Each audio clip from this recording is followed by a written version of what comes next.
Exam দিতে গেছে, last মোমেন্টে এসে ধরা খাইলাম যে আমাদের নামে জমি মিউটেশন করা নেই। আইনে আছে আপনার জমি নিজস্ব জমি থাকতে হবে, চট্টগ্রাম ডায়াবেটিক মেডিকেল কলেজের নামে জমি লাগবে। জমিটা হচ্ছে আমাদের লিজ, কার কাছ থেকে? রেলওয়ে থেকে, 1 বছরের লিজ। বল জানছি সরি, আমার কিছু করার নেই, তুই মনে কিছু নিস না। কিন্তু সেই আমাকে এই যে অনুদান দিয়েছি সরকার থেকে, অনুদান 2 কোটি টাকা আস্তে আস্তে পর্যায়ক্রমে বেড়ে এগুলো সব আমার বন্ধু বান্ধবরাই করে দিচ্ছে। সরকার থেকে আমি শেষে 2 কোটি টাকা অনুদান পাই।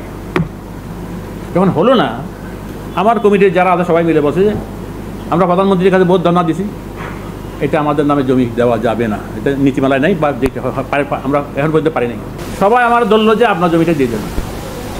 আমি যদি ভাই আমার জমি এখন মিউটেশন হয় না, আমি এটা ব্যাংক থেকে অপশানে কিনেছি 6.some একর, প্রায় 16খানি মতো। আর আমি এটা হোক প্লাস আমি জমি অর্ধেক বিক্রি করবো, আমি জমি পুরোটা বিক্রি করতে হবে নিজেরটা মনে করিয়া ওদের সাথে কথা রাজি নেন নাকি। আমাকে 50 লক্ষ টাকা অ্যাডভান্স দিল, পরবর্তী পর্যায়ক্রমে আমার 2 কোটি 20 লক্ষ টাকা পেমেন্ট করলো। আপনি নিয়ম বহির্ভূতভাবে কাজ করছেন, সেটা সিরিয়ে পাইছেন। তারপর যে দুর্নীতি দমন কমিশনটা আপনি বলছেন 2 কোটি সামথিং পেল, বোর্ড আপনাকে নিষেধাজ্ঞা দিল, এই সব কিছুই যেগুলো ছিল এগুলো কি সম্পূর্ণ অবৈধ ছিল? আপনারটা বৈধ ছিল, বাকি সবগুলো অবৈধ।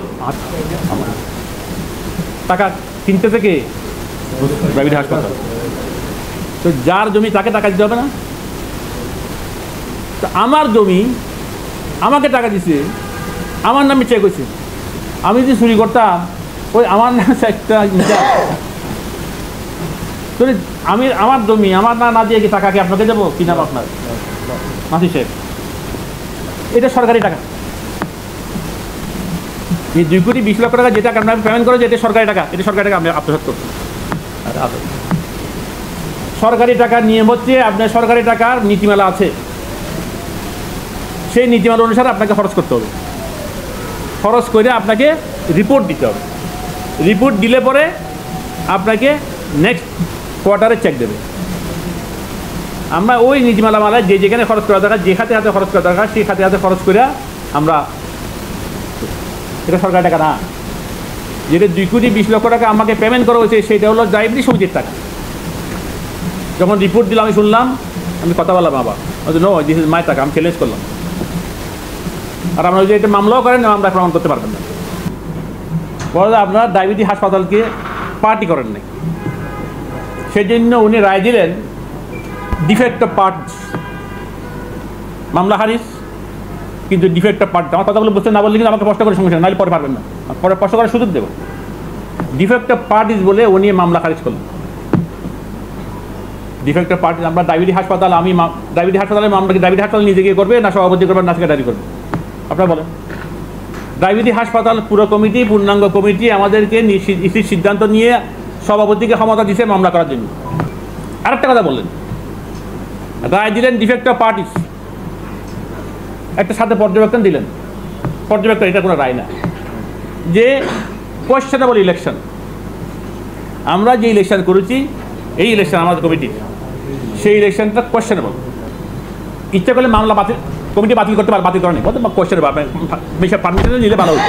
এই তাহলে রায় দিলেন কি defect of parties, that is the Roy.